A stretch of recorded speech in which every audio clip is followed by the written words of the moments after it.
Alright guys, first real YouTube video here. I am going to start off with why I really don't like the internet wrestling community, at least in like the 2020s context. And really even the post 2013. Like a lot of you fans are like actually like ungrateful. I don't mean everyone, but like I honestly think like it's partly because like a lot of Gen Z's like attention spans have been absolutely like cooked, fried, and like given to a wealthy white woman for like Thanksgiving dinner. I mean, really, guys, like, not all of you, obviously.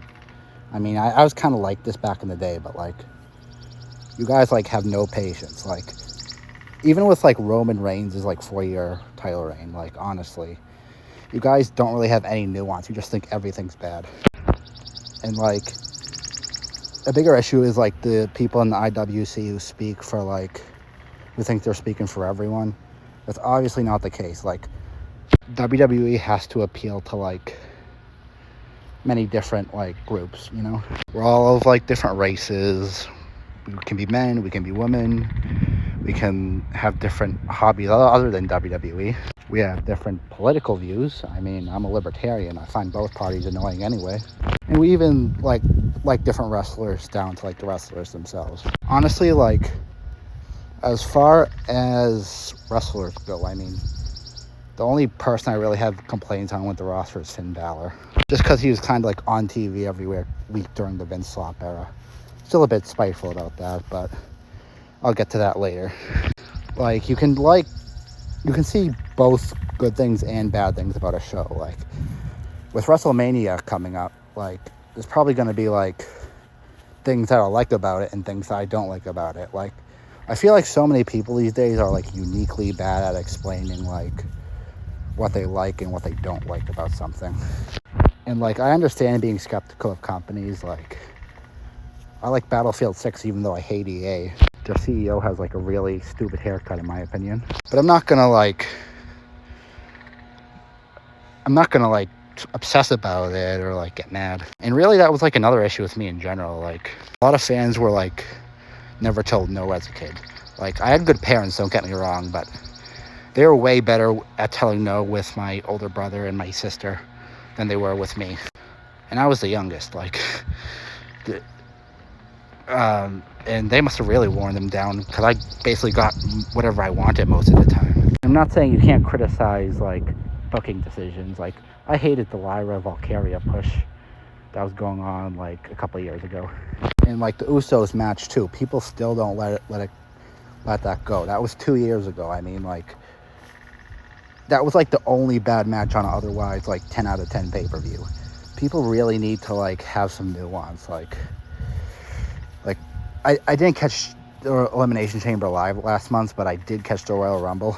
And like, even I kind of reacting to things way too quickly. Like when Braun Breaker entered the Rumble, I'm like, what the fuck, they eliminated him already? Like, I kind of thought the guy attacking was Seth, but like I didn't expect like him to be taken out so fast because he's basically the future face of the company.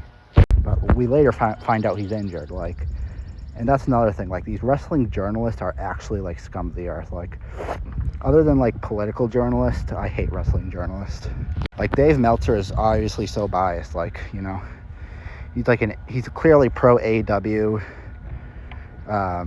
Likes matches over promos. I'm not saying that's an issue. Like, I actually have another suggestion on how to manage that, but like, people don't understand they can just not watch if they don't like it.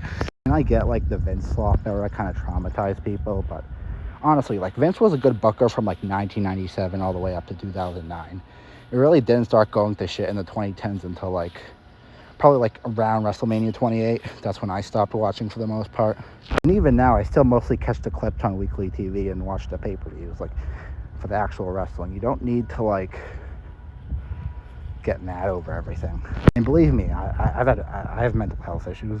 I'm autistic. I don't like, sometimes you think of things in the harshest thing possible. There's a difference between being upset about something and like believing anything a grifter says to validate your own opinion. Like, Roman Reigns is probably like the greatest wrestler of all time as far as the modern era goes. So I kind of hope he wins and gets like one last world title run against Punk. But if Punk did somehow end up winning, I honestly wouldn't be mad either. I like both of them. That's the funny thing with the main event. Like, the wrestling stands are, like, actually annoying. And the funny thing is, they put, like, the guys who have the two worst stands up against each other in the main event. Like, on one hand, you have, like, Punk, who's, like, fans are, like, often, like, fedora neckbeards. I think that's kind of changed a little bit with, like, that AEW exit. But, like, he's still more of, like, the match guy. And Roman's, like, the promo guy. Like, people have different tastes. That's what I kind of like about the selection of the main event, is that's, like, a referendum on basically this whole wrestling culture war, like, angry bullcrap that's been going on since, like, the whole Daniel Bryan mistake. At least in my opinion. I don't find, like, Danielson to be a bad guy, but I like big wrestlers. Like, other than, like, the Punk and Roman match, I'm actually excited for the Oba and Brock match. And, like, the McAfee stuff. Like, oh my god. Like, some of you guys are, like, actually don't know when you're being worked. Like, WWE is probably, like, the one company on earth that I find inexcusable to rage bait on a corporate level. Because when you think about it, it's scripted on the TV. People know it's scripted now because of the internet. So really, how else are you going to book? Like, back in the Attitude Era, or, like, the early 2000s, people didn't have the internet. They just kind of watched it, and, like, you know, that was that. Like, my first WrestleMania was, I think it was WrestleMania 24. Yeah, it was 24. And it was Edge versus The Undertaker.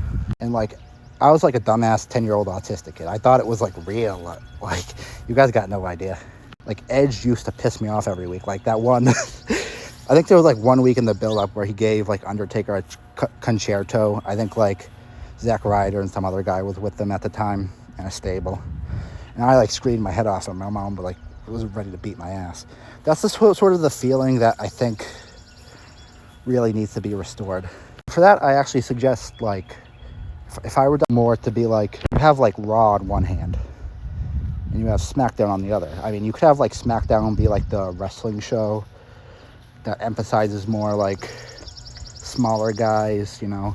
You could have, like, Cody lead the brand, maybe lead a stable with, like, Royce Keys or another NXT call-up, and just have them, like, be, like, the guy until they have someone ready to beat him, like Carmelo or Trick or Jacob Fatu. Then on the other hand, you could have, like, Raw appeal to, like, the more casual or mid-core fans. And, like, a lot of wrestling fans, like, holy crap, they don't understand that most fans are, like, casuals. Like, a lot of them have no idea what's going on the internet. Like, I texted, like, back in November, I was texting my sister's boyfriend. He's a casual wrestling fan. He's a Jey Uso fan, too, about Punk versus Uso. And, like, I told him, oh, yeah, they're going to freak out, like, if Jey managed to beat Punk, which he didn't. But, like, he was, like, shocked. Like, people just actually just can't touch grass anymore. And I will always advocate touching grass. I mean, I probably explained some stuff on my TikTok, but, like, yeah, you got to touch grass, bros. Probably see you next week. This was cathartic, to say the least.